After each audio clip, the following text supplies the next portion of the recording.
Halo teman-teman, perkenalkan nama saya Maria Magdalena Budeburin. Saya mahasiswa semester 6, jurusan Sosiologi, Fakultas Ilmu Sosial dan Ilmu Politik, Universitas Nusa Cendana, Jepang. Teman-teman, di video kali ini saya mau menjelaskan tentang korupsi dan tata kelola korupsi. Video kali ini berkaitan dengan mata kuliah pendidikan anti korupsi. Tema yang saya ambil kali ini yaitu memahami korupsi dengan perspektif gender. Memahami pemahaman berbasis gender dalam upaya mencegah dan memerangi korupsi masih sering diabaikan.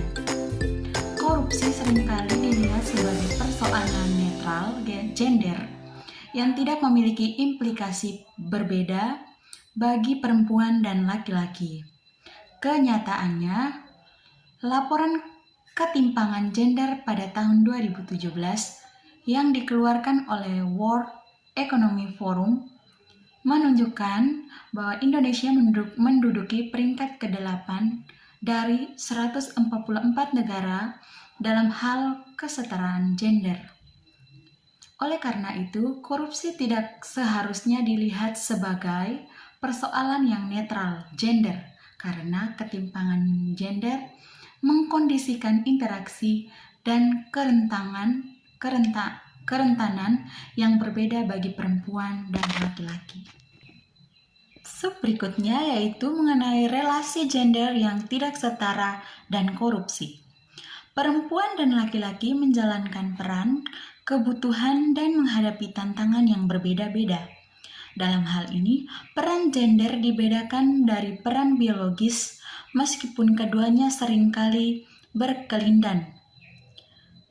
Seperti dalam kaitan dengan peran biologis perempuan untuk berproduksi, melahirkan anak, maka peran gender yang mereka jalani sering kali erat kaitannya dengan pengasuhan anak dan pengurusan rumah tangga dengan penggantian peran yang lebih banyak dan lebih cepat daripada laki-laki. Misalnya, perempuan dari istri, ibu, anak perempuan, orang tua, pekerja rumah tangga, dan lain-lain.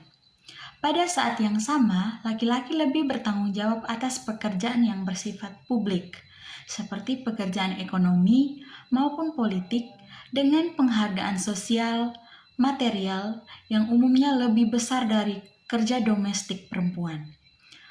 Peran gender inilah yang sangat mempengaruhi pembagian kerja, relasi kuasa, akses terhadap sumber daya, penerima manfaat, akses terhadap informasi, dan pengambilan keputusan antara perempuan dan laki-laki. Dalam konteks relasi kuasa yang tidak berimbang antara laki-laki dan perempuan, seringkali perempuan rentan menjadi korban, termasuk dalam kasus korupsi. Contohnya, yang paling mudah dilihat adalah dalam kasus gratifikasi seksual. Ada ketimpangan relasi kuasa antara pemberian gratifikasi dengan penerimaan gratifikasi sehingga muncul penyalahgunaan kekuasaan.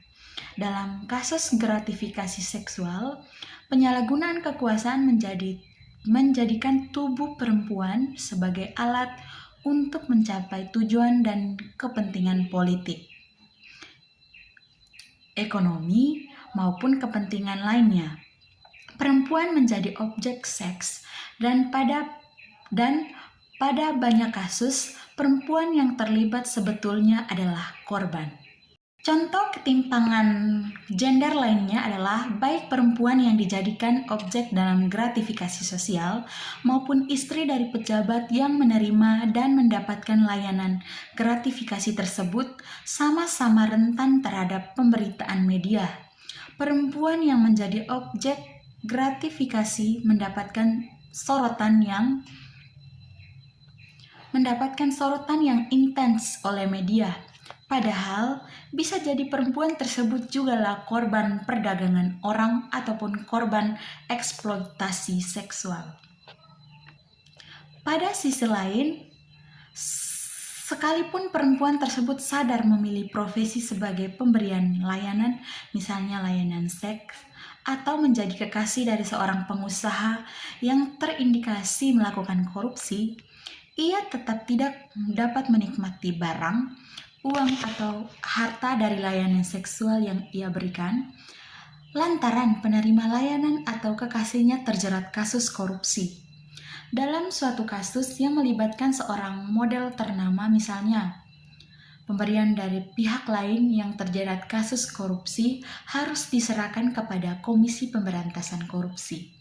Penyelesaian untuk kasus seperti ini masih menjadi pekerjaan besar bagi para aktivis dan praktisi hukum. Istri pejabat atau pengusaha yang mendapatkan gratifikasi sosial juga rentan sebagai pihak yang mengalami stigmatisasi, viktimisasi atau kekerasan dalam rumah tangga atau KDRT. Stigma sebagai istri yang tidak mampu melayani suami secara seksual sehingga suaminya jajan di luar rumah seringkali menghampiri mereka. Selain itu, gratifikasi seksual yang diterima suaminya juga seringkali berujung pada kasus KDRT yang dialami oleh istri. Lagi-lagi, perempuan menjadi korban dari kasus ini. Nah, kita masuk pada sub berikutnya, yaitu ketidakadilan gender dan korupsi. Pola hubungan yang tidak adil atau diskriminatif atas dasar jenis kelamin atau disebut dengan ketidakadilan gender juga memberi dampak yang berbeda bagi perempuan dan laki-laki dalam kasus korupsi. Secara khusus, perempuan lebih rentan menjadi korban maupun pelaku dari petty corruption atau korupsi sehari-hari, terkait dengan peran gendernya yang menuntut mereka untuk lebih berinteraksi dengan sektor penyedia layanan dasar seperti kesehatan, pendidikan. Selain itu, ketidakadilan gender juga seringkali berujung pada kekerasan terhadap perempuan, seperti dalam kasus seksual extortion atau pemerasan seksual. Contoh umum dari pemerasan seksual dapat terjadi di lingkungan sekolah ketika siswa perempuan dipaksa untuk berhubungan seks agar dapat naik kelas atau mendapatkan nilai yang bagus. Ketidakadilan gender juga memunculkan sanksi ganda bagi perempuan yang terlibat kasus korupsi. Selain menerima sanksi hukum, perempuan yang secara sosial tidak diharapkan melakukan penyimpangan akan pula mendapatkan sanksi sosial berupa pelabelan. Hal ini dapat terlihat pada pemberitaan media yang seringkali bias gender, di mana kehidupan pribadi dan gaya hidup perempuan, perilaku tindak korupsi maupun perempuan terlibat korupsi akan menjadi bahasan utama dibandingkan tindakan korupsi yang dilakukan. Meskipun jelas terlihat bahwa perempuan adalah salah satu kelompok yang paling terdampak oleh korupsi, perempuan dalam konteks masyarakat dengan ketimpangan gender yang tinggi memiliki kesempatan yang lebih kecil untuk dapat berpartisipasi dalam memerangi korupsi. Hal ini misalnya terefleksi dari kecilnya jumlah laporan dugaan korupsi yang dirangkum oleh layanan aspirasi dan pengaduan online rakyat. Perempuan selain mengalami tantangan pelaporan yang umum dihadapi baik oleh perempuan maupun laki-laki,